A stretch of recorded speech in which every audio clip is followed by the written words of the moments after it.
Uh-oh. That's such good shit. Hey, Mark Rodriguez here. You're watching America's #1 cure of insomnia, the Diving Cutter Wrestling Podcast, and we're celebrating our 50th episode of all these AEW pay-per-views we've been reviewing, and the occasional, I guess, Ring of Honor ones, and the Ric Flair's last match, because we'll never, ever see him in wrestling ever again, right? And all that. So, yeah, this is Mark Rodriguez, and with me are... William White, a.k.a. Ninja Panda 1980. Ah, Droopy-chan, also known as Ninja Droopy or just Wendy.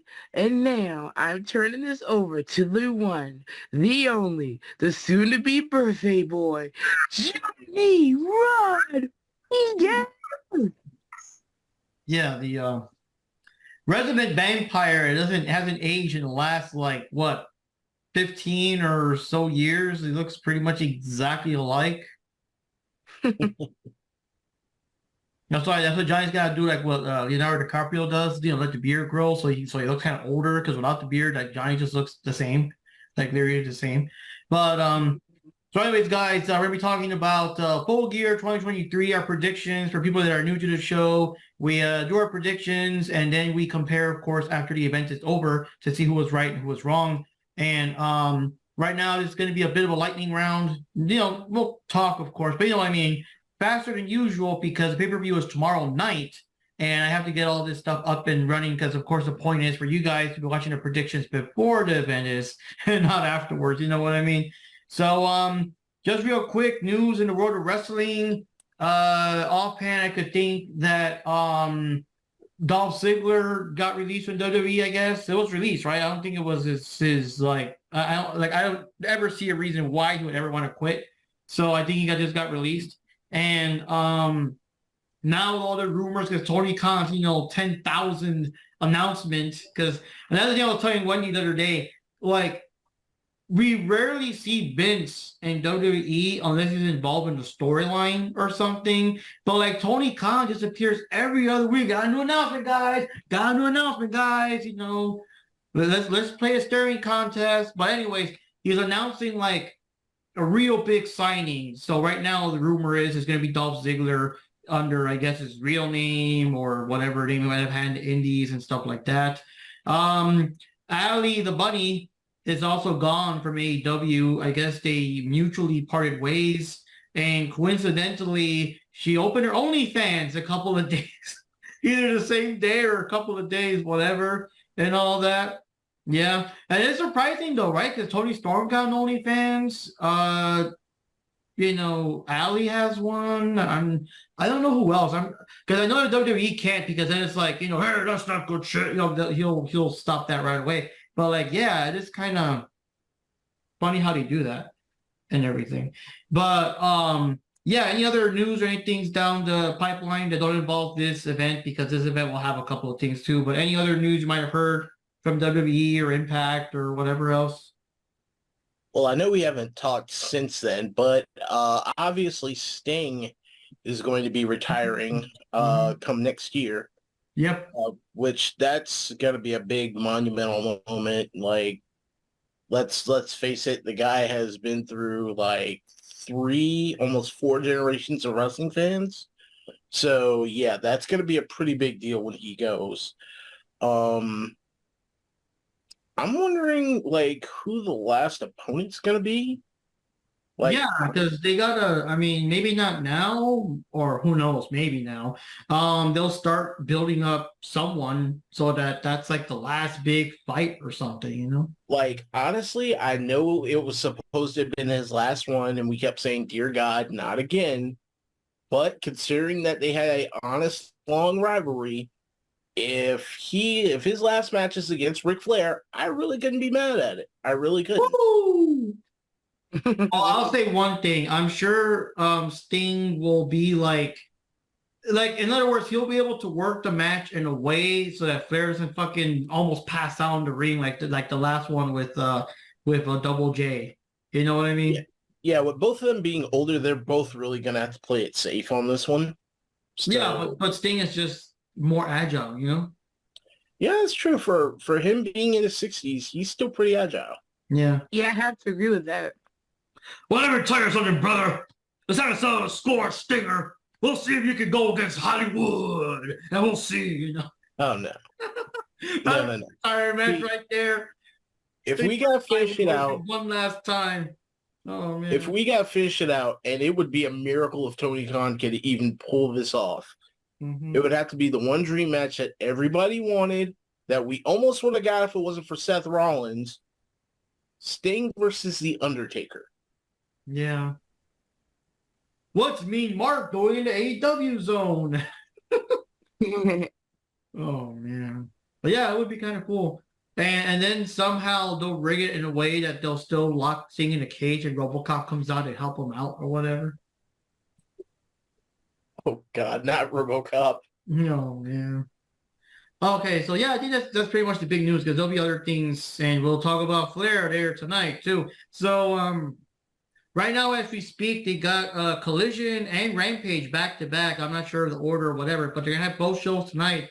So we'll do the thing we always do that we'll just refresh at the end because I mean, yeah, now is the time. There's no time, right? Like any other matches left, they have to announce them tonight. So we'll do that real quick and see what's going on. So we're gonna go from what do you call it? Yeah, I guess we'll go from top to bottom because the way Wikipedia has it is pretty much in order. Once again, we're talking about Full Gear 2023. Last pay-per-view for AEW. We still got a Ring of Honor one next month. Oh God, we still got what was it called? End of Worlds or whatever, World's End or some shit. Yeah, World's End. Yeah. Okay. So anyways, this one, I'm going to come back to this one because there's a chance that during Collision and Rampage, they might reveal who MJF's partner is. And I don't think it'll make much of a difference, but I'm going to hold off just in case they announce it. They might update that. So we're going to start off with going off with the dude that we just mentioned. We got a 6-man tag team match with Sting, Darby Allin, and Adam Copeland, who a lot of people know as Edge. Yeah. Sorry, guys, not my era. I was in Mexico during that time. And they got Mr. Slick Rick himself. Woo! We got Ric Flair in their corner because that's another storyline thing. Not only is Sting retiring, but Ric Flair is, like, I guess going to be hanging with him or whatever, like, as he retires. But the thing is that Tony Khan signed him for a multi-year contract despite the fact that Sting is retiring early next year. So I don't know what the fuck's going on with that. And Ric Flair apparently wants to challenge MJF to a match. Please no. But yeah. So anyway, Sting, Darby Allin, Adam Copeland, Sting's loitering in the background, going up against Christian Cage, Luchasaurus, and Nick Wayne. And for this one, I want to say I'm going to go for Team Sting because I have a feeling that Ric Flair will do some kind of shenanigans or some kind of, he'll do shenanigans. And it'll have to win for them. And, after the last pay-per-view that basically, these guys did all their shit. Now it's time for Sting to get some payback. So we'll see how that goes. Yeah, I agree with you. It's probably going to be Team Sting due to the fact that they have Ric Flair on their side, which means Christian Cage probably might try to do something dirty, but Flair's probably going to do something even dirtier somewhere near the climax of the match, which will probably get them the win and more than likely start an actual rivalry between Adam Copeland and Christian Cage, which is something we've been looking for since he pretty much came back in. So yeah, I'm gonna go with Team Sting on this one. Yeah, I was still thinking about that one because it's like, okay, this is what's his name is retiring, but I just could not see Sting retiring on this, honestly. Well, this is not a retirement match. That's still next year. I know it's still next year, but I just couldn't see him losing is what I'm saying. So I'm going to go for Darby Allin and Sting in them with Mr. You-know-who on the side. He better not step foot in that ring for any reason. And he need to keep his butt away from that ring. So that's what I'm going with, and I think that's how that's going to go. All right, Johnny. Okay, so taking consideration that, this is not the retirement match, but it's still kind of like, it's in the word that Sting's going to retire. So I think it would be a good opportunity for Sting to win this match. So yeah, I'm Team Sting. Uh, Hopefully Ric Flair, he's just gonna be like in the ring more. Most of the time he won't do much because honestly, like judging from that last match he had, the retirement match, I'm like, damn, I don't want to see him get super beat up and bloodied up and stuff like that. Like, and they have to call the ambulance in the middle of the match. I mean, I don't want to see that. So hopefully they'll be smart about this one, and Sting will. I mean, Ric Flair will just be more like. Yeah, well, you have to. Ric Flair's not actually wrestling though; he's just there. As He's how just your buddies, he's just there. he's just supporting them, like maybe like at ringside and stuff. I just hope he doesn't step into the ring for any reason to take an accidental bump. That's all I'm saying. That is all I am saying. So Now, in his defense, the same exact thing could be said about Darby Allin. So there you go. oh. Mm-hmm. Sorry. So you're going Sorry, for not Sting, Mark? sorry. Johnny. I mean, Either ways, I'm Team Sting. I think they need to win this match. Considering that Sting's going to retire next year, he has to get the most momentum he can get. oh wait, I think we got a call from Denmark over here. We're getting international today, guys, for our 50th episode. Whoa. Hey, how's Denmark treating you over there, Chuck? It's about let's see here. It's about almost 3 a.m. over here. And here in Copenhagen. And yeah. Good to be back. Well, there you go. And 50th episode, pretty cool to have anyone that doesn't remember. Chuck's been there since the first episode, been the OG. He was actually there when we got to interview Priscilla Kelly before she became Kiki Dolan and all that. And hey, we got to get more people on because we got PK at a more or less time in her life, and now she's like big in WWE. We got oh man, I feel so bad for remembering. We got Kylan King when she was still like in Dark, AEW Dark. Now she's like winning titles on Impact Wrestling. So we got to get like Barry Horowitz on and have him become like a Hall of Famer too or something. You know what I mean? We maybe still have a shot at Sky Blue, Yeah. There we go. So we just started. So you're just in time. What's your prediction on the match between Sting, Darby, and Adam Copeland with Ric Flair loitering? Woo! Going up against Christian Cage, Luchasaurus, and Nick Wayne. Well, let's see. First, we got to make a prediction. Does Ric Flair survive at ringside?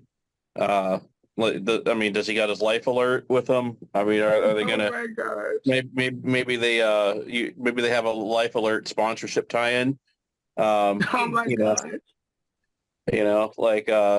I don't know. Maybe even you had a Depends sponsorship too, depending on if Tony Khan really wants to rake in the sponsorship dollars. But no, I honestly, I think Copeland needs a big win here because obviously the big money is him, versus Christian and them building towards that story.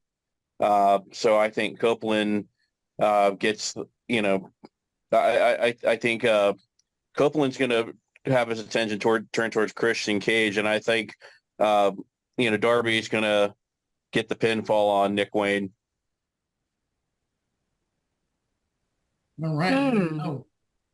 And like I said before, Jack Knives did put in his vote. He's going for Team Sting. Let's see how that goes. So next match we got here is Hikaru Shida versus Timeless Tony Storm. Singles match for the AEW World Championship. And Timeless Tony Storm has Luther in the background because, hey, he still works here and everything. And, I'm going to give it to Hikaru Shida. I know that Tony is building up her stock with the gimmick. People love the gimmick. I especially love the extraness that when she's with someone else, like the scene just turns black and white when she's on, and then back to color when it goes back to someone else, like just that. And I also like when they do the whole, we'll be right back in picture. She does these silent films, and she's just handing it up. She's just having fun. But I don't know. I think Hikaru Shida, after losing her title twice in public, I mean, she deserves a decent reign now that, AEW's on the road and now that, the Corona is over and all that stuff. I don't want to see her lose it so quickly. She always seems to win it and then lose it right away in the big first public pay-per-view. So, I hope she wins it though. I mean, it'll be a hell of a match, I'm sure, but I hope Hikaru still retains. Yeah, I think she's basically Tony looks at her as a safe bet almost. But right now, I think there's an opportunity here to ride the hot hand and put the belt on Tony Storm. And with the whole Luther dynamic, I think that could be a whole hell of a lot of fun. But I think the thing about Tony Storm is I think she's going to be so over. I don't think the fans are going to want to boo her. The whole shoe thing, I think they're probably setting up for a big match with her and Saraya, I think. So we'll see there. I think they put the belt on Sheeta because that way it's a bigger deal when, with somebody taking the belt off her right now. So, no, I'm gonna say Tony Storm pulls this one out. Yeah, I gotta agree. As much as I would like for Hikaru Shida to win, Tony's way too over, especially now with the whole 50s gimmick, with the whole black and white thing, the whole shush thing that she's doing, the whole all that jazz. Like, it's definitely putting her over. And with as big of a name as Hikaru Shida is, that would actually put her more over to win that title from her than from anybody else on the roster, with the exception of maybe Saraya or somebody like that, which I agree. I think that's what it's going to lead up to. So, yeah, even though I'd love for Hikaru Shida to win this one, it's going to go to Tony Storm. I'm gonna have to agree with you guys as well. I think Tony is gonna end up getting the belt for this match because they've been building her up so much, and Hikaru, she's having a title run, but I just really think she's gonna lose it. And also, if I'm not mistaken, I believe that the pay-per-view is taking place in California, isn't it? Yes. It is? Okay. Yeah, so that's even a better play, like LA or something, right? So the Starlet getting her title back in the land of all the actors and actresses. So yeah, I think that they're gonna let Tony get it, and also, as mentioned, build her up to go up against, maybe like Saraya, later on, whoever have the belt. So we'll see how that goes. But yeah, I'm going for Tony here. And I'll turn it over to Johnny. Yeah, you know what? As much as I would like Hikaru Shida to win this match, I think pretty much like what you guys say is that it's a gimmick right now. Right now, everybody's talking about Tony Storm. She's having that whole Hollywoodish gimmick thing, and like what you said, Wendy, she's in California. Where there's Hollywood around the corners. Like, what's a better place than promote the image they want to do with Tony Storm than for her to win the match in California? So I think it makes total sense for her to win this match just based on that alone. Yeah. So on that note, Jack posted that he also thinks Tony Storm's going to win, but with Mariah May causing some interference and things like that. So that's interesting. See how that goes. And let's see here. So next match we got here is Jon Moxley versus Orange Cassidy, singles match for the AEW International Championship. And in this case, since there was a previous match where Orange Cassidy apparently badly injured Daniel Bryan, Jon Moxley's like pissed, he's out for blood and all that shit. That's the thing they got going on now. So yeah, we're gonna see some orange juice in this match. But yeah, it's a tough one. Because the thing is, both of them are kind of like, Moxley's had the title forever, Cassie's had the title forever. Yeah, I'm gonna go for Moxley because it's like if Moxley can't beat him, I don't know who else they can line up to beat him, to beat Cassidy. So I'm gonna go for Jon Moxley, but it keeps him with the title without being stuck with the world title for another year or so. Yeah, I don't know. This is actually kind of a tough call on this one. I'm gonna have to go with, unfortunately, I'm gonna have to go with Orange Cassidy because let's face it, AEW, he's one of their top guys. The plot armor is just a bit too thick on this one, so I don't think they're gonna let it go. But it's probably gonna be a decent fight. They're probably gonna end up both beating the hell out of each other, and John Moxley's gonna end up bleeding. Surprise. But I think that's how it's pretty much going to end up. But I do have one major problem with Moxley and his crew. William Regal's gone, right? Completely gone from AEW. Why do they still call it the Blackpool Combat Club? Like, why? Like, just doesn't make sense. The only person that was from Blackpool is now gone. I don't know. Just me. Probably sounds better than the Cincinnati Combat Club. Yeah, I think that's their hockey team. So Yeah. I mean, they just call that the Cincinnati Bengals, like random plug here, but shot glasses are way different here in Denmark. Oh, cool. Dude, nice. Oh, yeah. They killed And, both. Yes. Moose crossing signs everywhere up here. And the women are fine too, let me tell you. May have like a Danish, half Mexican kid show up here, about 18 years. But so who I predict is going to win this match, after thinking about it, my prediction who's going to be the true winner is the American Red Cross. Oh, Yeah, right. how many liters of blood is going to be collected in this match from John Moxley is probably going to, save a couple patients. So, if they could just find a way to, get that in some bags and get, he's good for at least 4 or 5 liters at this point. No, but honestly, I think with the booking style here, with Orange Cassidy not having confidence in his Superman punch, I think he's going to connect with, they're going to probably do a sequence where he's going to probably nail several of them in a row, and he's going to get his confidence back. And honestly, I think that he's going to have that prove himself moment where he does get a win over Moxley. I think Moxley has no problem putting him over. So and honestly, I think Moxley is above the international title at this point. I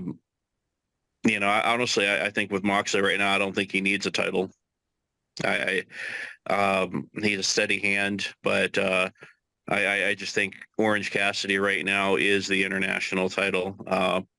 But after this match, I think eventually they're going to, start building somebody up to take it off of them. Somebody that can actually benefit from the title. So we'll see. But I think Cassidy takes it. And then honestly, I think the seeds are planted for the split of the Blackpool Combat Club in this match. Interesting perspective there. I didn't think about that. If something can happen that breaks up the Blackpool Combat Club, because Wade was saying here, the only person from Blackpool is no longer there, so it's kind of stupid to still be called the Blackpool Combat Club. Maybe he's still in it. Maybe he kind of maybe there's a secret room where he kind of convenes with them. Maybe he's has like a Zordon type appearance or something, and just yells war games randomly, but yeah, no, the Blackpool just sounds cool because so I don't know, it's just more crappy Tony Khan logic.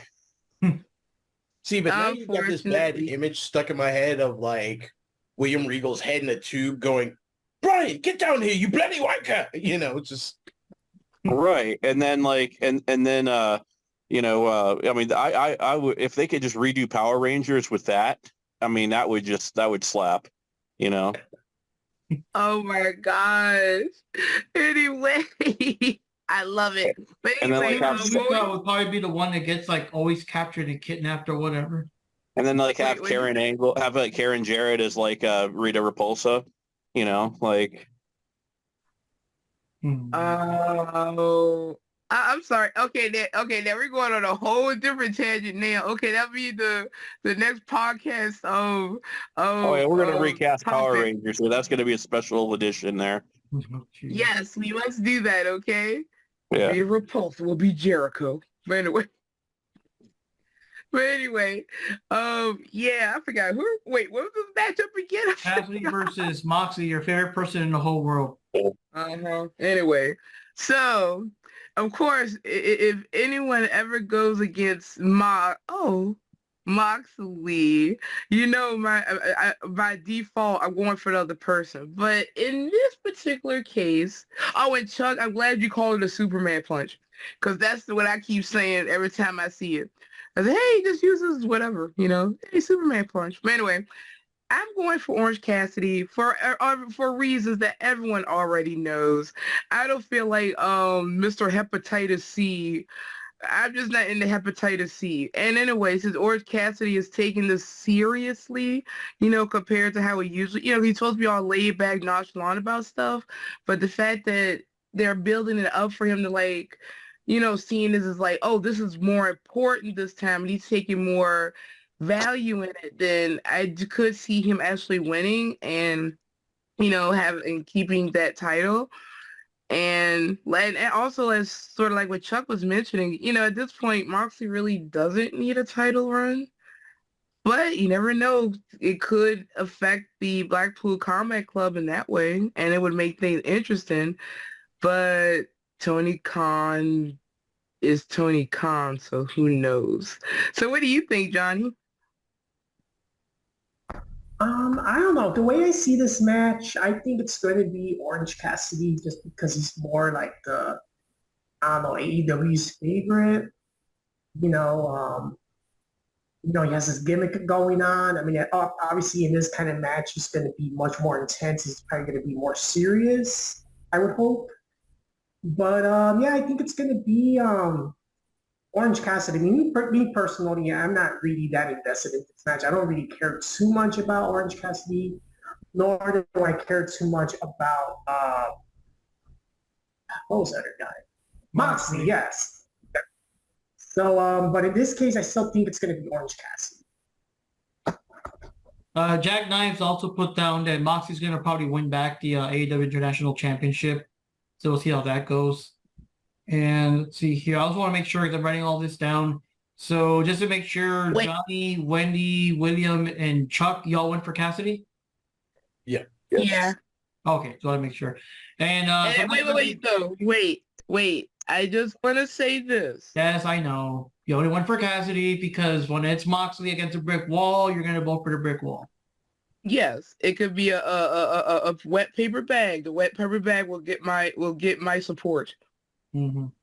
Because it's Moxley, and I forgot what I was going to say now, so never mind.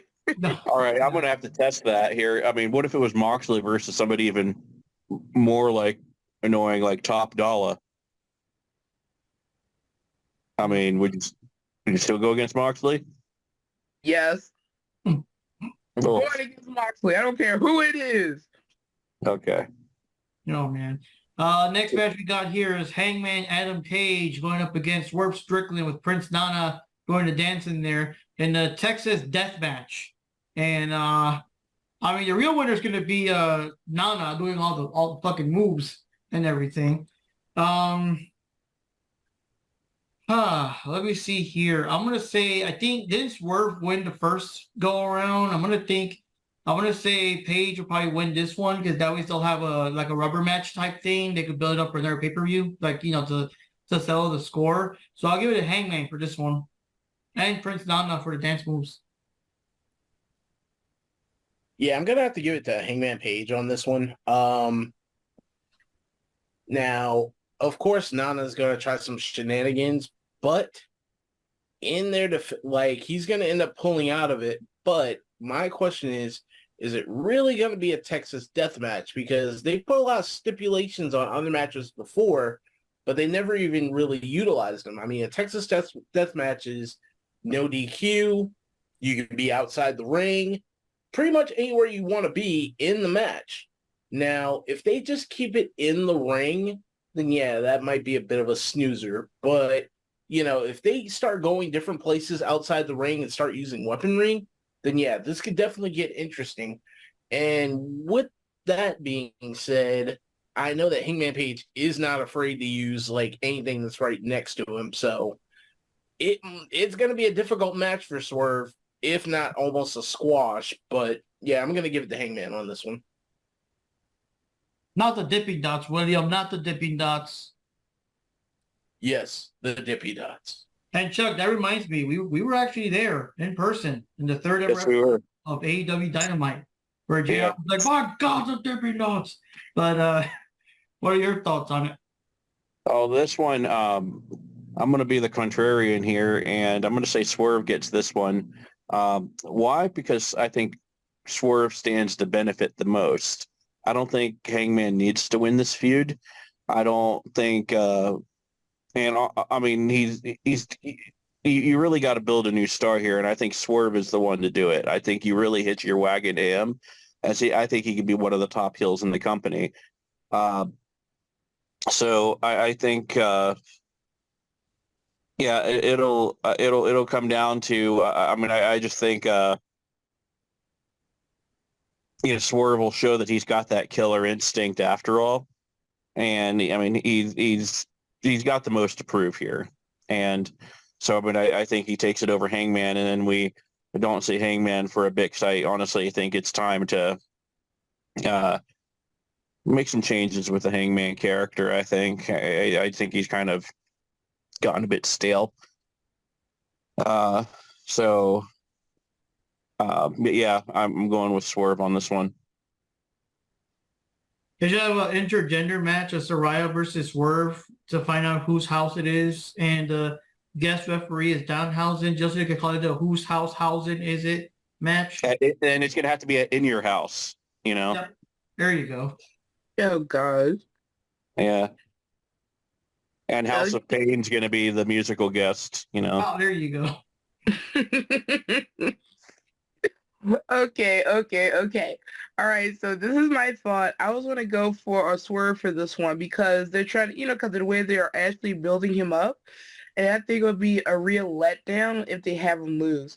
Now, I do have an issue with them having this kind of a match because to me, it doesn't feel like something that would be unique or new because they've had, non-disqualification matches just on on the non-pay-per-view stuff. So it doesn't feel like it'll be a special match. So I don't know I don't know how my feelings are about the match. I mean, in a general sense, because they do this no disqualification stuff seem like all the time on Dynamite and Collision and stuff. So, but I do feel like a Texas death match in California. I don't know. What's so Texas about? Are they going to have a rattlesnake in the ring? They're going to play the Walker Texas Ranger? Or are they going to are they going to fight in a Texas Roadhouse? Come on. Oh my God. That's where it should be. They should be fighting in it. There should be a Texas Roadhouse nearby. They should be fighting in it. Tony Khan has the money. He should rent out a Texas Roadhouse. Winner gets the rolls. Yes, that's what it is. You have the Texas Roadhouse. That's where they need to be. But yeah, I think gets to find Jericho's title. Oh, that's a good word. No, but yeah, I'm going with Swerve here. I mean, like I said, they're building Swerve up to be like like a nice little heel there. He's already committed crimes on he already recorded his crimes, breaking into places, beating people up. I mean, why not? I mean, he has nothing to lose here, so he should just win. He should win anyway. And then you got Nana. Ooh, yeah, look at Nana doing his dances. So yeah, I think Swerve is going to win with Nana just rambling, dancing in the background, and that's what I'm going to be looking the most forward to. I still got to buy you that shirt one of these days. I think I seen Nana at the convenience store at Sheetz when I was last in the United States, and he asked me for 50 cents, and a smoke, Oh, was he standing next to Virgil? Oh, that's Yeah, cool. Virgil's not doing too well. Like a good friend of mine in the wrestling business, Mark Charles, he's a referee on the Indies. Looked after Virgil, and Virgil has really bad dementia at this point, and Parkinson's, so he can't even move his arms now. How old is he nowadays? He's in his 60s now, but like he's lost a lot of weight too, so he's not doing too well. Oh man, if only Madison Yeah. Square Garden will pay him what they owe him. You know what I mean? Like he could. Yeah, give him his 10,000. Like get him his breadsticks. But As yeah, much as I make we got to meet him a couple of times too over the years. as much as I make fun of Virgil, of course I would never actually want anything bad, to be going on with him. But gee, that sounds really bad there. Um, oh, okay. So yeah, I'm like as mentioned, I'm going for Swerve and the Dancing Nana. And what'd you say about the shirt, Mark? What'd you say about the Huh? shirt? You Oh said what? yeah, one of these days I'll get you that Nana dancing shirt because I know you would love it. Yeah, I'm still waiting for it. Okay, how about you, Johnny? You know what? I think the same way. I think for this match, I mean, Swerve Strickland, it would be good for him to win. It'll give him a much bigger push. You know, which he gets more airtime and he gets more known as time goes by. And of course, you can't be having Prisnana doing his dance. That's going to be pretty cool. I should do the Nana dance at a nightclub here in Copenhagen one night. These nightclubs are open till 6 in the morning over here. Oh jeez, I already embarrassed Wendy doing the dancing when we were at one of the arcade bars. Oh yeah. Do the Danny Garcia. No, not that one. No, but the Nana one. No, I won't do the Danny Garcia in public. I don't know. That's elsewhere. Anyways, Jackknives posted that he's going to go for you're too much fun there, William. Jackknives posted he's also going for Hangman Page. Similar sentiment that I had, that to tie it up to do like a rubber match, see how that goes. But yeah, Texas like death match. I don't know, man. I would have put like fake tumbleweeds, have that cow skull you always see in the movies, pick that up and bash it on someone, some shit like that. But Have Chuck Norris just standing outside in like an overcoat and a cowboy hat. they should do that. Hire him like for a guest something or other. Or have George W. Bush at ringside. I don't know. Like, Oh my gosh! Chuck Norris will show up and then he'll punch you with his third fist underneath his beard or something. I mean, that'd be so awesome. Chuck Norris is 83, but I don't think Father Time has had the nerve to say anything yet. Oh, of course, yeah. I mean, we all know how tough Chuck Norris is. I mean, even his own heart wouldn't attack him. Yeah. So right here, next match we got here are the Golden Jets, Kenny Omega and Chris Jericho versus the Young Bucks, Matt and Nick Jackson. And if the Golden Jets win, they'll get the Young Bucks AEW World Tag Team Championship opportunity. And if the Young Bucks win, the Golden Jets must disband as a team. Ooh. Now he put a stipulation like that. Yeah, I don't know. Because the thing is, they still kind of have unfinished business with the Don Callis family or whatever. But yeah, I don't know. And another thing is with Jericho, unfortunately, because Omega can kind of keep up with the Young Bucks, but there's no way Jericho can. They would really have to do a lot of stuff to like protect them and stuff like that. Yeah, I don't know, man. I really hate to say it, but I'm gonna give it to the dumb fucks, and it might win this one, and we might see Kenny and Jericho disband. We'll see how that goes. We'll see how that furthers that story. But yeah, we'll see. I just honestly don't see, unless Jericho's done the match that much. You know how they do, give him a couple of bumps to get him out of the. I don't see him keeping up with the flippy shit. It's sort of like a Big Show. A while ago. I'm sorry. Well, is Paul White, or like what was like? Oh, it's the old show. And he just showed up. We had one little death slam. Okay, Yeah, we have the match for all of what, 2 minutes and a half, maybe. Like the medics are there. They're checking on Paul White. Oh, Hobbs really hurt him bad, and I was like, really? But what disappointed me was I was hoping he would do the thing where he's gone, but then he comes back near the end and just does one whatever. You know what I mean? Just to make it memorable. But well, guess not. I'm surprised he took that kind of bump though. Jeez. Yeah, I gotta give props to that one. And I guess also Has he props turned heel to yet, pick him up. and he- He actually turned heel during the bump, and then he turned face again when he landed. You know, so I wanted that documented. You know, yeah. But when he woke up, he became face again. Okay. Yeah. Like his back hit the mat so hard he turned face again, you know. Oh, yeah. But still, Right. credit where credit's due, like for Big Hobbs, Powerhouse Hobbs to pick him up, pick up Big Show and slam him, like damn.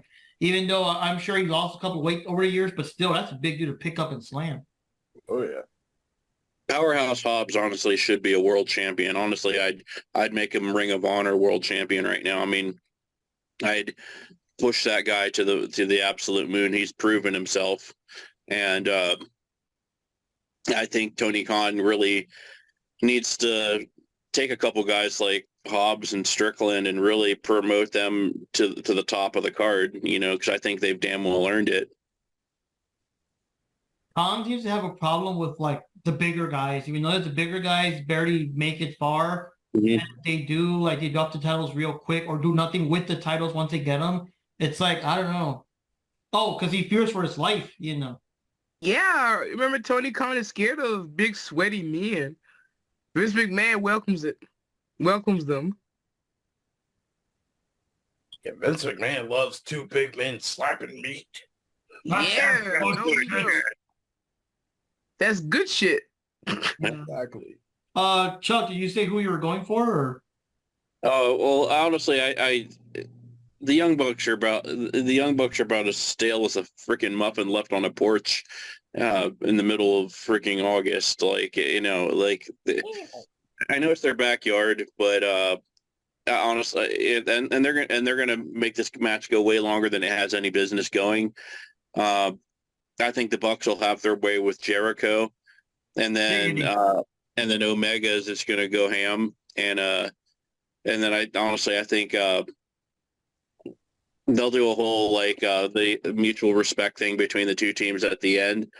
I don't know, like I think Omega and Jericho win, and then honestly that'll be a really fun feud between Starks and Big Bill and Jericho and Omega. That'll be good. That'll be microphone gold right there. I don't know. I forgot. That was the most random thing that they won the titles out of nowhere. Yeah. Honestly, I think it had a lot to do with Cash had a rib injury, and honestly, he has that arrest on him too that they haven't really resolved the case to that. So I don't see the justification on keeping the title on him until they resolve that charge. Yeah, that's true. I don't know. I got a different approach on it. Now, hear me out on this one. As much as I hate them, I think the dumb fucks are going to win. And what's going to happen is, all right, so for the past few matches, with the exception of the match that Kenny had against Ospreay, Kenny hasn't been running too well as being solo since that injury, his shoulder injury that he came back from, since his shoulder surgery. A lot of the times, the match has been cut considering, some sort of interference, something of that nature. So he really hasn't had a decent solo run since he came back. Now, if you remember, him and Jericho used to be rivals back in New Japan. I think what's going to happen is somehow the dumb fucks are going to win it. Jericho's going to get pissy with Kenny, and they're going to restart that rivalry, which will also restart Kenny's solo career. So I think that's how it's, honestly, I feel like that's how it's going to go. So as much as I would love for Kenny and those guys, Kenny and Jericho to win, Jericho's no Kota Ibushi, so there's a golden nothing right there. It's pretty much done. So yeah. Yeah, we all know how I feel about the Young Bucks.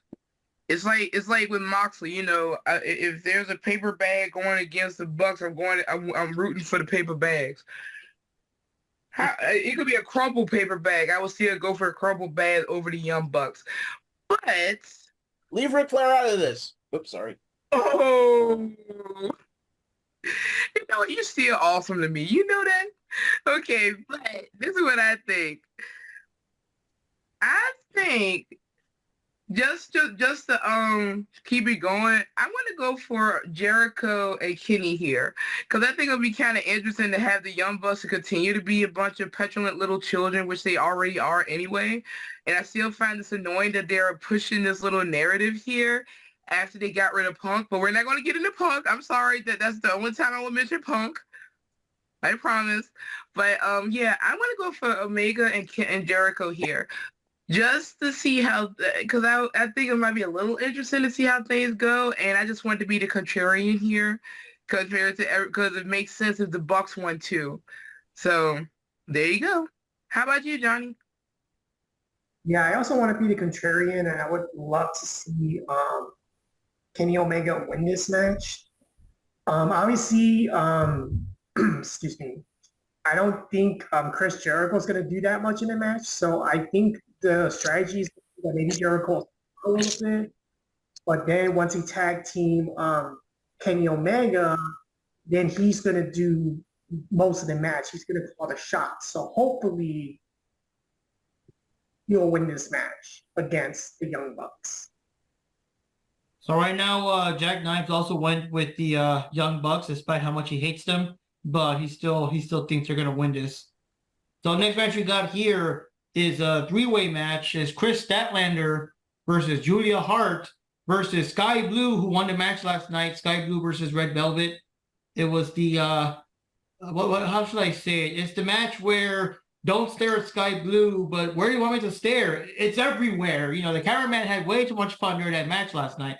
But anyways, so it'll be Chris, Julia, and Sky Blue. I know, because I had to keep getting on you for it. Yeah, I know.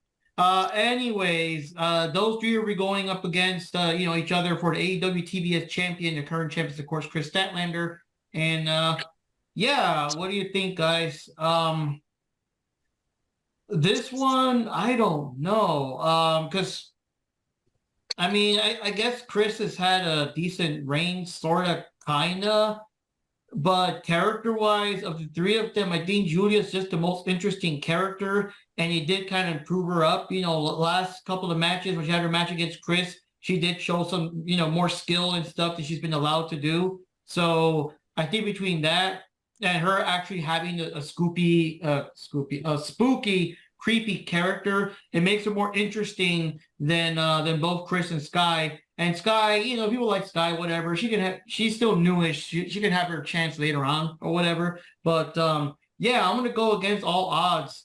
I'm gonna go against Julia. I do expect, due to Chris being the powerhouse, maybe they'll do a spot where she picks them both up and slams them and stuff. But I do expect Julia and Sky throughout the match to temporarily make a little truce just to take out Chris Statlander and focus the fight amongst themselves before, Chris comes back. I kind of see them doing that angle. And then also, there also is the possibility that since Sky still has a bit of that black makeup on, maybe near the end, she'll actually do some shit and help Julia win or whatever. So there's also that angle that she's like she's not completely possessed, but she's partially possessed or affected or whatever you want to call it, corrupted. You got to lose the fucking Scooby-Doo attire.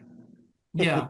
So that's, Scooby-Doo got the ghosts and Zoiks. Yeah, that's a nice match and a lot of Zoiks. But anyways, I'm going to give it Julia Hart. It's just interesting character-wise, and Julia might, Sky might help her and everything. It'll be tougher for Chris, 2 against 1,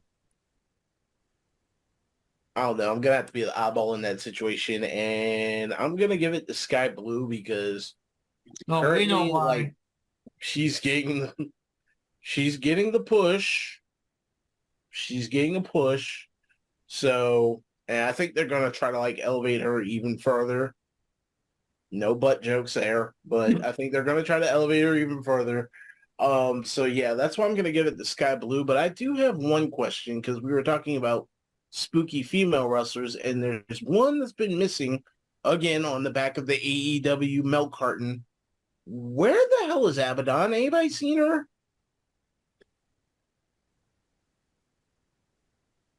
I swear, they release her like once a year for Halloween, and then they just put her back into the toy box until next Yeah, year. she's basically the Count Chocula of AEW. Yeah, she's the AEW's boogeyman. That's exactly what she is. Like, I don't get it. No, she's so obscure. She's not even the Count Chocula. She's the yummy mummy of AEW. Jesus Christ. Yeah, like, you know. Yeah, like, You know what? honestly, Back then as a kid, I've seen the chocolate ones. I've seen Frankenberry. Sometimes I see the ghost one was Blueberry, I think. Blueberry, I've never seen Yummy Blueberry. Mummy in the stores anywhere, man. Mhm. But anyways, go on, Chuck. Sorry. Okay, well, I think the true winner in this match is going to be in Memphis, Tennessee. It's going to be Jerry Lawler. Yeah, like, no, okay, so Sky Blue, you know,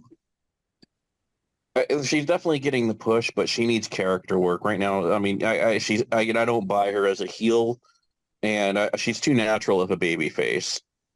You know, like, you know, get rid of the makeup. Even get rid of. I mean, the Scooby Doo is kind of cool for a face, Sky Blue. Give her the backwards hat again, and just let her be a face. She's too forced as a heel. On the other side of things, I think nobody has come further than Julia Hart has. I mean, remember Julia Hart with the Varsity Blondes, and like she was absolutely terrible in the ring. Absolutely, like, you know, her whole gimmick was two-time cheerleading champion, and she joined House of Black and she absolutely flourished. And you know, the way she comes out and sings her entrance theme, and just it really just adds to the unhinged. And it's honestly, I think, I think, and Chris Statlander, I think I think they put the belt on her because Jade Cargill was leaving. And you know, Statlander, honestly, I think, you know, she's great in the ring and everything, but you know, I just think she flopped as a champion. I just think that, I don't know. It's just, yeah, I think right now Julia Hart has kind of just taken over. So I think Julia Hart's going to win. I think Sky completes the turn, finally loses the Scooby-Doo bullshit. And eventually the big story down the road will be Sky eventually turning face on Julia Hart. And, you know, what that does is that builds up, you know, two of the youngest girls on the roster as big-time players in the long term for AEW. And, you know, I think Chris Statlander, being the veteran, will have no problem putting them, helping getting those two girls over. So right now, I mean, I think that TBS title is going to eventually be a title for like the younger stars in the women's division. So I think Julia Hart's going to be the new standard bearer. And then I see, you know, Willow Nightingale down the road having a run, you know. I expect her to kind of play a dynamic in this match too. So that's why I say Julia Hart wins, Sky helps, and then Willow Nightingale comes out to save Statlander after the match and catches a beat down. So honestly, I think we have Nightingale, Statlander versus Hart and Sky Blue, and then you know, I mean, I you know, like yeah. So I mean, I kind of like that, but honestly, I think Julia Hart has absolutely earned a run here. I am going. I'm going for Julia Hart for this one. I think, you know, for some of the reasons already mentioned, she is definitely much better in the ring now. She really proved herself at Wrestle Dream, in my opinion. That really solidified her for me. You know, that girl's not even 21 yet.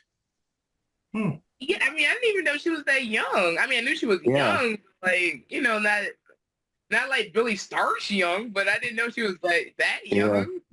Well, Yeah, that's she just because got married. She married that Lee Johnson. That's because the commentators didn't say, "Oh my God, Julia's only 20. Oh my God, can you believe she's only 20? She's doing that and she's only 20." Like, oh, jeez.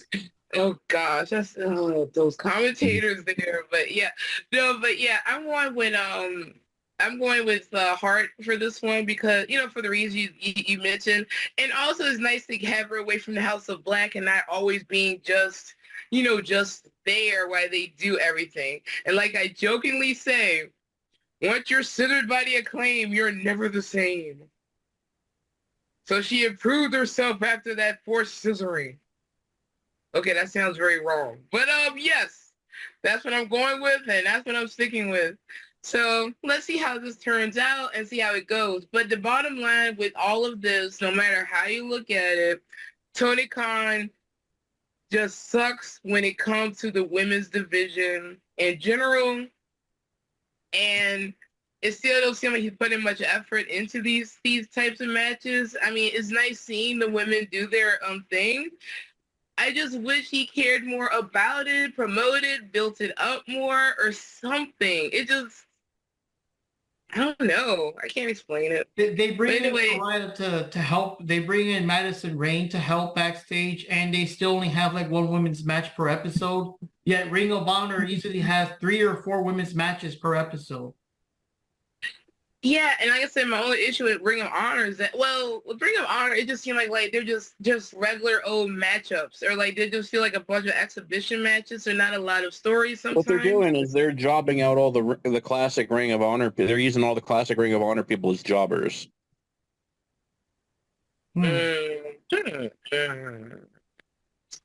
I mean, you have Matt Taven as a freaking lackey, and he was probably the greatest Ring of Honor world champion that they had in the last few years.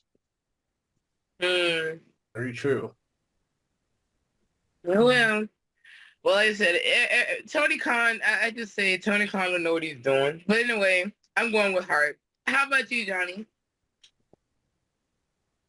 Yeah, I'm of the same opinion. I think Julia Hart, she has shown what she's made of, and I just like her very dark image, her very dark style that she has. So just based on that alone, I would really like to see her win this match. There's a lot of potential with Julia Hart because, yeah, I mean, unfortunately, like Chris Statlander, she just seems a little bland in my opinion. So yeah, I think for this match, it'd be great to have Julia Hart win this pay-per-view. Random thought, I thought with the problem with Chris Statlander is I think they killed off the one thing that was unique about her, and that was the whole alien thing. I mean, people can say that was cartoonish, but I thought that was great, Yeah. Like, I almost feel like they don't know what to do with her. Yeah, that's something with some of the female wrestlers. They just have them like, they're just like there. Like, they don't have much, I don't know, like character development. I don't know. It's kind of like, yeah, I don't know. There's just something fishy about Tony Khan. That's all I'm going to say. I don't know. Like, I think they tried to make Statlander a bit hardcore because at the time she was like fighting with Jade Cargill, which means she had to come back as a tougher character. And I don't think they were really expecting Jade to just like not re-sign her contract and then head on to WWE. So I think that's kind of what screwed the whole gimmick. Otherwise, if it wasn't for Jade, I honestly believe that Statlander would have probably stayed with the alien gimmick. I honestly do, but they tried to make her a tougher character to go up against a tough wrestler, and then the tough wrestler left. So, and honestly, liked her alien gimmick a little bit. Like, I think that was kind of good, but yeah, I don't know. So Jackknife randomly went for Sky Blue. I think he just did like the whole name out of a hat thing, so he didn't give much reason. Next match we got here is Ricky Starks with Big Bill going up against a Facción Ingobernable, Rush and Realístico with Jose, the assistant, loitering, versus FTR, Cash Wheeler, and Dax Harwood versus Kings of the Black Throne. I wanted to bring that up. Malachi Black and Brody King are now called back. So I don't know if they're doing a thing where maybe the House of Black is divided now, where those two are the Black Throne guys, while Julia Hart's now just on her own. That's kind of interesting. But yes, it's a 4-way tag team ladder match. Oh, I didn't see that part. For the AEW World Tag Team Championship. And,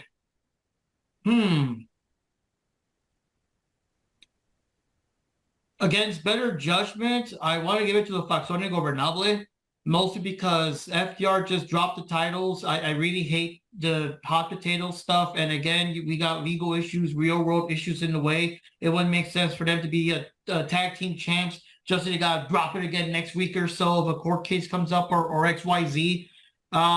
Billy Starks and Big Bill, okay, and I think Black and Brody, they already held the gold for a while. Were they like triple tag teams or something?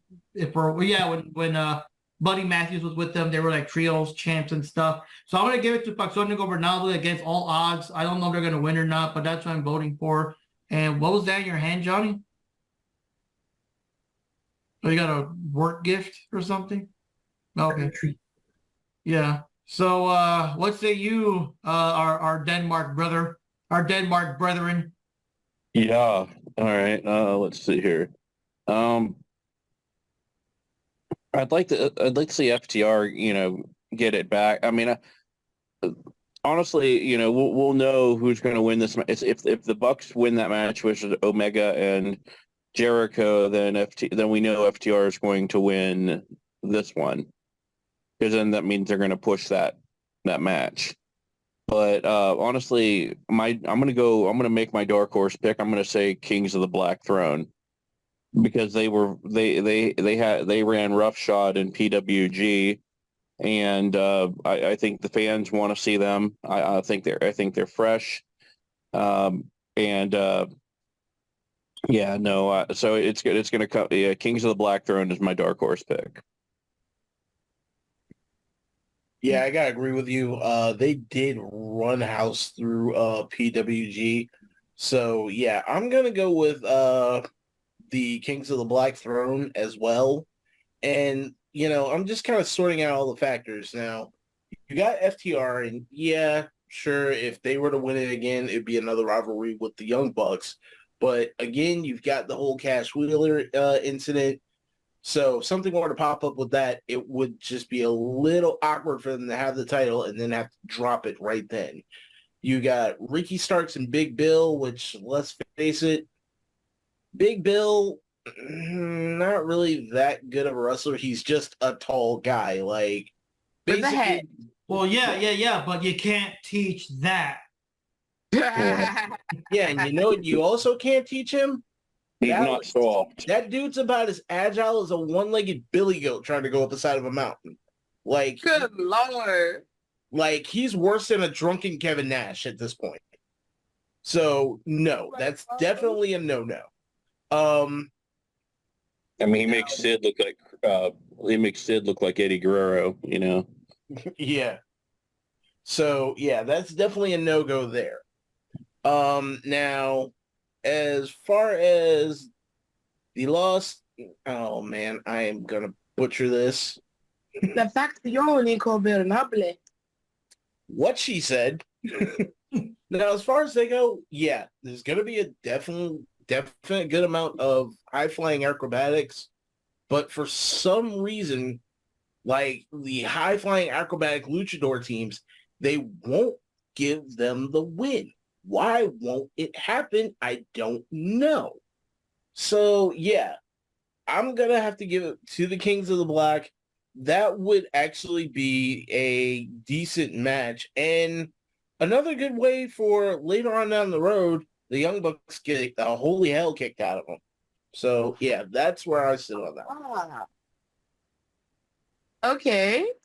That's a good enough reason for me. No, I like Rouge. I like Rouge. I really do. Yeah, me too. But it's just like, for some reason, they won't let that team win.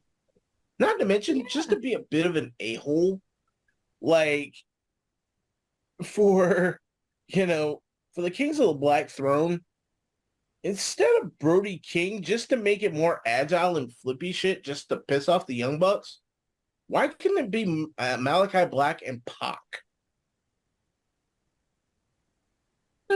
Let that tag team sit for a minute. Where is he? Where is I just noticed, William, you're like the only non-Rodriguez in the room. Between Mark, John, because Chuck is a Rodriguez too. He's a long lost brother, and Wendy's kind of part of the family now. You're like the only non-Rodriguez in here. My goodness, maybe you could be a long lost cousin. Who knows? Could be. I think now that I'm in Denmark now, I think you're going to have to put an umlaut over the O in Rodriguez. Oh, jeez. All right. Okay. All right. So I personally would go for La Pasión Ingobernable. What was it? Oh, you did it right the first time. Ingobernable. I did? the first time. Okay, it's getting a little late here. La Facción Ingobernable. I would go for them, but realistically, I couldn't see it happening for the reason that William pretty much brought up. Those teams never seem to win anything. It's like they're jobbers. It's like they're like the jobber luchador type team. And I really like Rouge. So, and like I said, as much as I like FTR, I just couldn't see them winning either because of the whole situation with Cash, because it would make sense for him to get it, for their team to get it and hold any kind of title because of him, because let's say he had to go to court later on or something, and by process of elimination, all you can really go by is just the Black Throne or whatever with those two. So I'm going with the Black. You know what? I'll be the contrarian. I'm going for Rush's team because I doubt it's going to happen, but I'm going for him. And I really couldn't see Bill and what's his face winning because I kind of forgot they were even in this match until I thought about it just now. But there you go. Okay, Johnny. Hey, Wendy's got to give it up for the compas, I also want to be the contrarian, and I also want to root for La Facción Ingobernable because we got to go for the compas. Because I would like to see Rouge and Realistico win this match. Also be contrarian because the luchador type matches, like the luchadors, they usually lose in these matches, and it'd be good if they actually won this match, just for, I don't know, maybe Tony Khan, I don't know, maybe he was snoring a little too much that day. I mean, I'm just saying, so maybe that's the reason why this team won. So yeah, I don't know, man. I would really love to see Rouge win this match, just for this. So right here, Jack also went for La Facción Ingobernable, so we'll see how that goes. And so right now we've got, this is an extra dark match, 0 hour match that he added within the last hour while we were doing the show. Buddy Matthews, because he still works here, versus Claudio Castagnoli, just a singles match. I want to give it to Buddy because I just feel it's too predictable and slightly boring if Claudio wins. I'm assuming Wheeler Yuta's going to be there because, because he's there. He's like the scrappy dude of the group. But you're going to be in the background like Buddy Matthews, despite all odds. Hey, Mark. Yeah, we'll be in the background like this. Yeah, I'm big and bad, right? Right? Do I look intimidating now? Oh, man. I mean, he was so badass at the beginning when he did the whole thing where he earned Regal's respect and stuff. But the time went on, it really did become like Moxley and American Dragon and Claudio and yeah, Wheeler's here too. That kind of thing. But anyways, what do you think, Chuck, between Buddy Matthews and Claudio? Oh, it's Claudio all the way. It's going to be a damn good, fun match. But, I got to stick with my fellow Europeans, because he's very European. And, No, it's gonna be a strike fest. I mean, you're gonna have all those uppercuts versus those knees. Oh man, it's gonna be incredible. But I think Claudio, it's set up for Claudio to win. Okay. I'm gonna have to go with the Cyborg, so it's gonna be Claudio on this one. Like for some reason, I don't know why, but it seems like when he's going up against a larger opponent, it seems like the larger an opponent, the more he likes to try to either pick them up or swing them. Like he's like a bald version of Goku. It's like the bigger the guy is, the more he wants to fight him. So honestly, I want to see if Claudio can even swing this dude. So yeah, I'm gonna go with Claudio on this one. All right, and you know my name for Claudio now, right? Do you remember my name for Claudio now?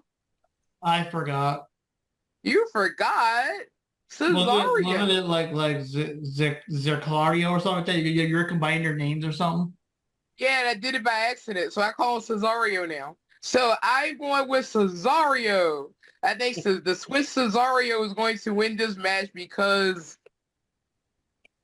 he always seems to win matches of this nature when it's a dark match or whatever. He'll swing Buddy out until he taps out, right? So he submits. Oh yeah, of course. Why not? I mean, I'm still pissed at Jericho for that one, but okay. Yeah, like Claudio's got some freakish. I remember when he nailed the Gotch pile driver on the Great Khali. Google that and just watch. Like he basically deadlifts the Great Khali. Oh. Yeah, so that's what I'm talking about. So like his next match will probably be like a dark match against Broly. I don't freaking know. It's just something just up with that guy. It's Tony Khan booking. His next match will be Serpentico. That'll be the main event of Rampage. Yeah. Oh no. Hey, that Fuego del Sol didn't last long, did he? He just like vanished, right? Oh yeah, he got released. Wow. And that's another thing. We were there live too when Fuego del Sol got the autograph signed. The first episode of Rampage, we were there, and wow, that was something. But yeah, Johnny, what do you think? It's going to be Claudio Castagnoli because he always seems to win this match, and who doesn't want to see him doing the big spin? Him. Hey, gotta have a spin, right? Yep. Now this one, Jack isn't available. This match was announced before we could, reach him and stuff. So I mean, no votes for Jack there, but I'm pretty sure he would have gone for Claudio. So let me see. So that leaves. I was hoping it would update this by now, but it's still MJF versus to be announced versus the Guns for the Ring of Honor World Tag Team Championship.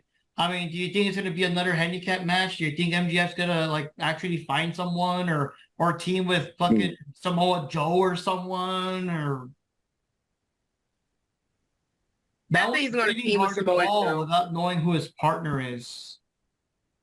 It's got to be Samoa Joe. Yeah, they've been building it too much. He already vacated his title.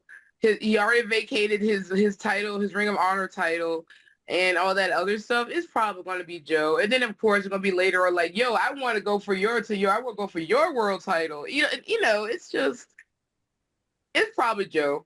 And by the fact that he's helping, he's probably going to help out MJF being on his team. And by helping him out, he's going to be you owe me a favor. I'm first in line, but to go for your world title, even though he's supposed to be going against Jay White to get his fake title. Wait a minute. That's right. Jay White stole MJF's title. Oh, God, they're so stupid. But anyway. Yeah. Yeah, it's probably Samoa Joe. Are we all pretty much going for MJF for that one? Because that one kind of seems more of a no-brainer. Unless someone wants to be Mr. Contrarian.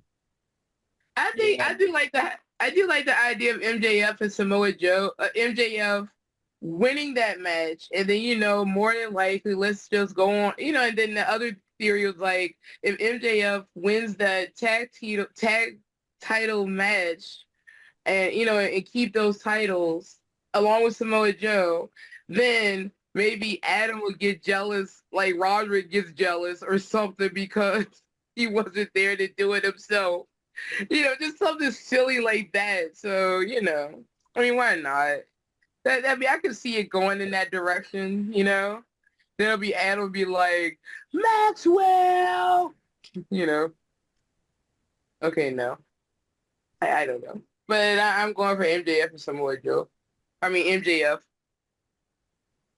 Yeah, I'm gonna go with some MJF on this one because, like you said, I got a feeling it's gonna be Samoa Joe, and that's gonna bring me to a little bit of a story brainstorm when we talk about the last match.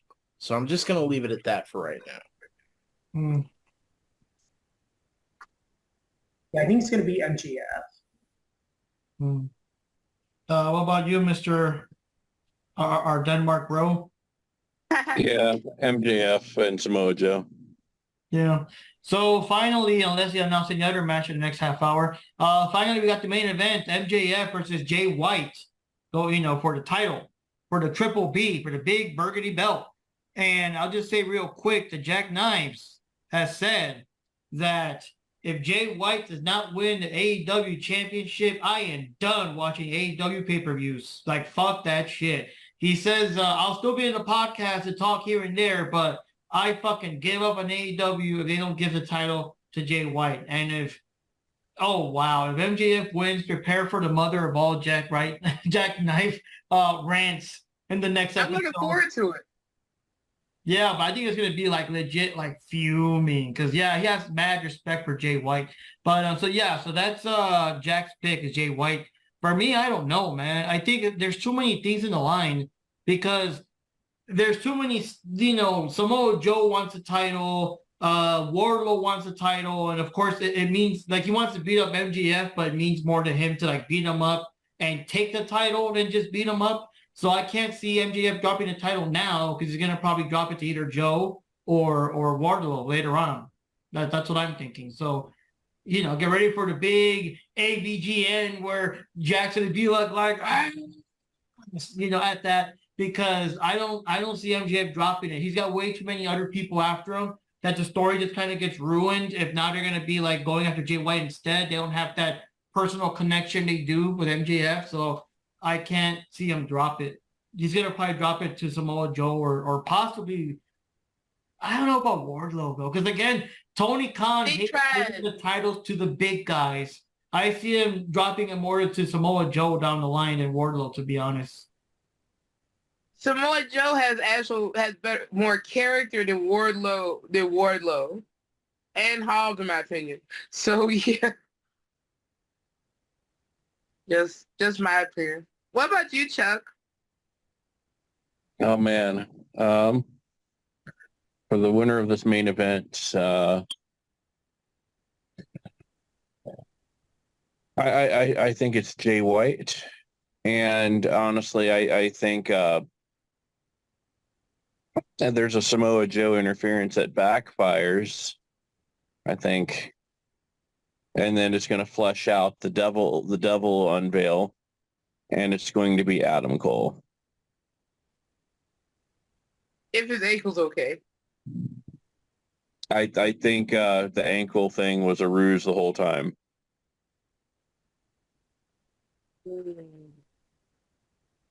I think they've been playing it up.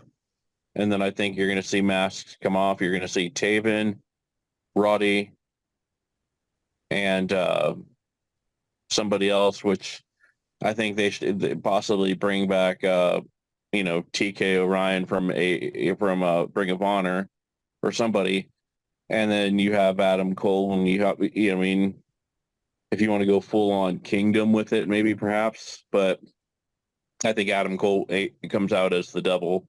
So I think Jay White is the new champion. See, I'm going to roll with that. MJF had a great year-long reign, but I think he's going to move on to a money feud with Adam Cole. Ooh, I like that. See, now, I agree with Jack Knives, and me and Jack have already talked about this. MJF wins. I'm freaking done with AEW. I'm absolutely done. We'll miss you, Before. William. Number 2, I agree with Chuck because that was what I was going to bring up as far as later on in the storyline, Samoa Joe screwing up the match and Jay White winning. But also, the reason why I was going to bring that up was the further Jay White storyline because, okay, of course AEW does their Forbidden Door gig. Now, there's one person that has been in and out of the AEW roster that Jay White has been in the same wrestling federation with, even in the same faction with, was a damn good wrestler but never fought. And that's Will Ospreay. If Tony Khan didn't piss him off enough with the whole tattoo and crowd thing, they would sign Ospreay back and have him go for the championship match against Jay White, which is the fight that everyone wants. But if MJF wins that, screw it. Khan's an idiot. I'm not watching AEW. I'll be back for the pay-per-views, but otherwise, I'm not even down for it. So in other words, you don't want to play in matches with AEW Fight Forever? Oh, That game is the drizzling shit. Did you buy it or did you stop yourself from buying it? I bought it and had to discipline myself after that. Oh god. oh my I was God. gonna, but the thing is, the game looked like a $30 game, and they're still charging like a full $60 for it. I'm like, fuck it, I'll wait for it on the discount. It does not look like a $60. And they can go to hell if there's 10-second entrances. I mean, why play that when I can have freaking 45-second Gunther entrance, and I can sit there and just chop the shit out of my opponent for 20 minutes. I would sooner play an unpatched WWE 2K22 before I touch AEW. If you've ever seen what that looked like before the patches, it was a mess. Yeah, no, it was. God, and the fact that they're still trying to push that game off onto people, and it's almost like they're in denial that game is as bad as it is. I almost choked when during an interview Tony Khan was talking about how incredibly successful the video game was. I'm like, oh dude. But anyways, keep us back on track. Jupi, what do you think between MJF and Jay White? Well, personally, with what they were doing with Jay White, I think the whole thing's silly, but it would make more sense from a storyline perspective to have Jay White win it. And like you said, and I really do think Samoa Joe is going to be his partner, but I didn't think ahead enough to the point where maybe Samoa Joe messes up the match somehow. Remember, even with some of the other pay-per-views, even I've had like that kind of thought, like I think so-and-so is going to mess up the match and cause the other person to win, and it didn't turn out that way. So I'm going to be the contrarian here because we all know Tony Khan is a terrible booker. And I think that he's going to let MJF retain in some way or form, so that way he could drop the title to someone like you say, like to Samoa Joe or Wardlow or somebody else that wants the belt, because it's Tony Khan. Even if Jay White would make more sense. So I'm just going to go with MJF for this one. All right, Johnny. This is really a tough one because it's Tony Khan we're talking about. Nothing he does really makes sense for the most part. Yeah, I would have wanted Jay White to win the match just because it's something that, a lot of us were predicting that he may not win the match because it's going to be MJF. So just to be like the contrarian, just to surprise the audience. Since Tony Khan's all about like these wonderful pay-per-views, and all these pay-per-views were epic and wonderful, and it was like the best pay-per-view ever. It'd be pretty good if Jay White actually won this match. Just to kind of break away a little bit of that predictivity that he tends to do with the pay-per-views. Yeah. No, I'm hoping Jay White wins the match. I'm not I don't know if I'm really counting on that in actuality, but me personally, I would like Jay White to win the match just to kind of break a little bit from the MJF monotony for a little bit. Mm, Like he has had his run, you know. yeah. So they still haven't updated it. It's still like MJF and to be announced, but I think like y'all said, it's probably safe bet's gonna be Samoa Joe. But so they added a super last minute match for the 0 hour, which is Eddie Kingston versus Jay Lethal for the Ring of Honor World Championship. I'm gonna give it to Eddie Kingston because I don't know. I don't see Lethal taking it, and I don't see Eddie Kingston losing it. Like if he's gonna lose it, he's gonna lose it like in the actual Ring of Honor pay-per-view, not in the 0 hour, of this other event. Yeah, I agree with you. If he's going to lose it to somebody, he's going to lose it to someone on the ROH roster. And not to mention, he just got that title. He's getting a much bigger push than I expected, especially after he came back from the G1 climax. Like, he's changed up drastically as far as his fighting style. Like, he actually has one. So is it safe to say Eddie hit his climax at the G1? I see what you did. I see what you did there. But yeah, I don't see him losing it to Jay Lethal. Not right now. It would probably be against another ROH competitor, but not against Jay Lethal. So yeah, I'm gonna give it to Eddie Kingston. Here's an interesting question, Panda. Obviously, Jack's not here to answer, but let's say the worst happens and hey, there's Joopy there looking all adorable. Let's say the worst happens and MJF does retain the title. When you give up AEW, are you still watching the Ring of Honor pay-per-views, or will you still put it all under the same umbrella? I'd probably still watch the Ring of Honor. I mean, I see a lot of potential in that, but as far as AEW goes, Tony Khan's just playing with his toys, and his booking, frankly, is shite. So I can't keep, just trying to watch it and hope that something decent comes out of it. So yeah, I might watch a pay-per-view or two, but otherwise watching Dynamite or Collision, I'm out of it. I like how Rampage wasn't even in the equation. What do you think, Chuck? Eddie versus Jay Lethal for the title? All right. I think Lethal pushed some good, and honestly, we kind of see he kind of showed some of the Jay Lethal that he wants the Jay Lethal of old. I think Eddie Kingston wins, and I think Jay Lethal kind of finds himself again. And so then you see the beginning of a seed being planted with a Jeff Jarrett Jay Lethal feud, and then we see the return of Black Machismo. Oh yeah, Oh, God, wasn't he Black Machismo. recently doing the patent? The guy that needs to get the rights to the gimmick or something. Yep. Yeah, so Yep. there we go.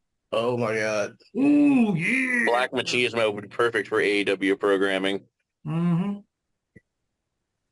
This is a random match, and there's no title on the line, right? I mean, he's not. It is yeah. No title, right? No, this one is for the Ring of Honor title.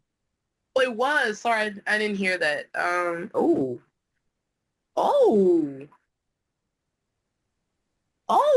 But keep in Dang. mind, it's just a pre-show, and it's a Ring of Honor title on a non-Ring of Honor pay-per-view. So. Yeah, so Eddie Kingston's probably going to win. I mean, like you said, it's not a Ring of Honor pay-per-view, so it wouldn't make sense for him to lose on that,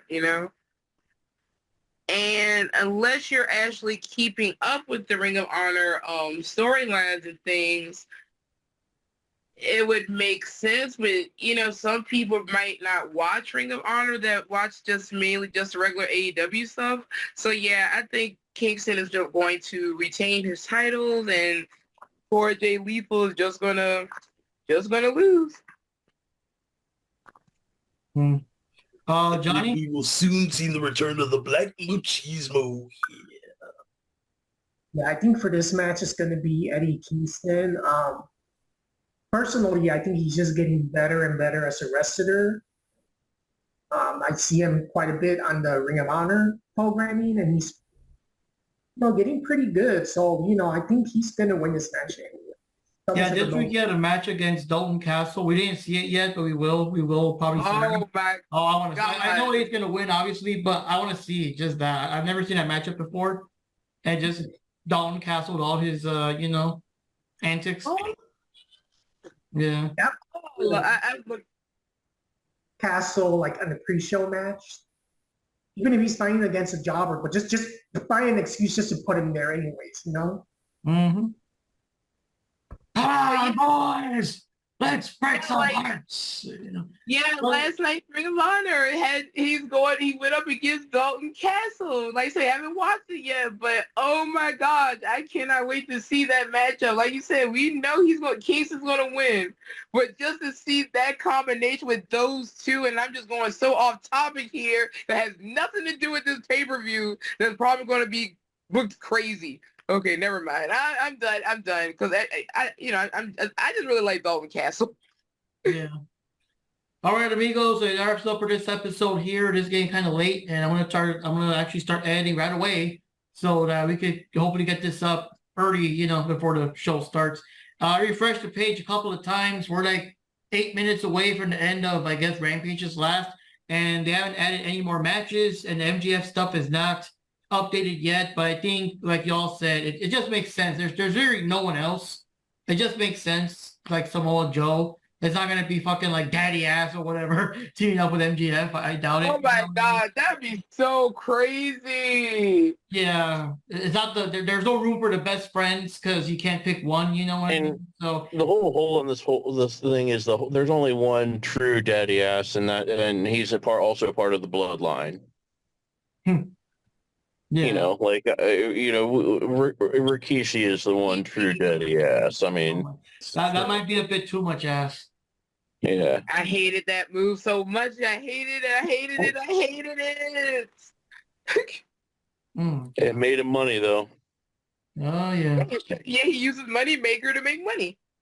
Oh man. So anyway, guys, we're signing off here. This has been the 50th episode of the Diving Cutter Wrestling Podcast. Hopefully many more. And if Tony Khan does sink the whole thing down, we'll keep going. We'll review Impact or something. I don't know. But we're here to stay. Hopefully as long as we can. So signing off here, it's Mark Rodriguez, and with me are William White, aka Ninja Panda 1980. I'm out of here.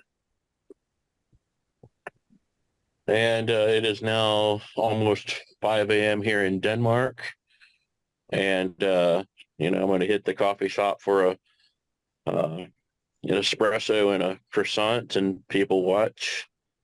And over by the canals. So do what the Danish people do here. So I'm out. Yep.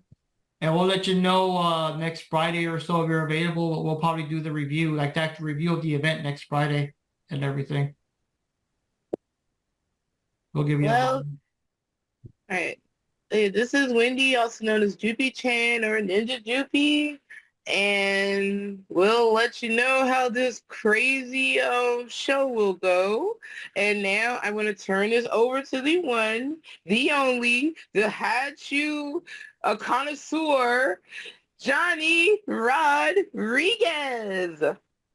So this time I didn't have kikes, but I did have some Halloween candies from the workplace.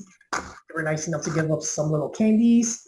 And yeah, I don't really do the espresso, but the idea of having like a hot coffee and croissant sounds pretty damn good. I gotta say so. You have not lived yet unless you've had, coffee over in Denmark. Absolutely, and you could take from where I'm at, you could take the train into Sweden and be there in 15 minutes. And the coffee over there is next level, as is the beer. I will send pictures of some of the beer that I've had in both countries, and beer over there, 2 of them, and you almost have to get something to eat or you're rocked. And the women over there can drink me under the table. Oh God. I mean, but yeah, the coffee over there, especially the espresso, is almost like jet fuel. Someone needs to tell Tony Khan to lay off the espresso before he starts booking the show. Yeah, they're gonna have to intercept his coke shipment or something. It's like, okay, we have a very super duper special announcement today. Today, I woke up and we're gonna do something. I don't know what yet, but I'll announce it later. So this is an announcement. I'm just gonna wonder what happens when he promises an announcement, and then Tony Schiavone also says this is going to be the biggest night in the history of our sport, and it's the same program. I got a very special announcement, guys. Instead of going to Sheets, I went to Wawa's. It was amazing. One to add about Tony Khan is that he needs to get a haircut, man. Because I don't know, that hair, just everything, like it's all over the place. Yeah. Okay, he needs a haircut, and he needs someone that can actually book. Yeah. All right, guys. So anyways, we'll see you all next time. And, catch you later for the review. All right.